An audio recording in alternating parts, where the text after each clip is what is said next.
乡亲，咱继续要来讲这个疫情重伤经济，像批发零售业、甲餐饮业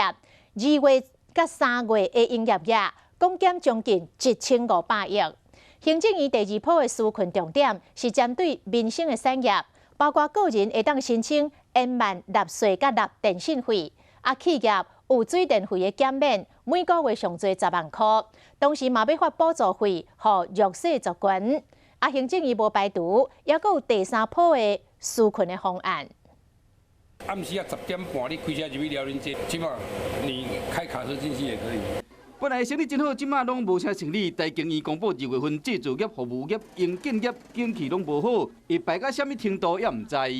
他们未来半年其实依然不是很乐观。开春风度大典却变成一场幕点，行政院加码第2波纾困，针对民生产业税务的减轻。像个人的所得税会使申请原缴上长1年，还是分期缴纳上久3年。贷款本息会使申请原缴6个月，6个月内自用主体1000万以内房贷利率总共降2码，信用卡、车贷、信贷等等1000万以内总共降3码。细经店面就是免开发票的营业税上加会使免缴，必须开发票的会使申请原缴营业税上长1年，还是分期缴纳上长3年。若水电费，个人会使申请电信费用原缴6个月，汤圆假使每公斤降5块，天然假使降5%，连续2个月营收比去年减少15%的企业，水费拍折每个月上限是5000块。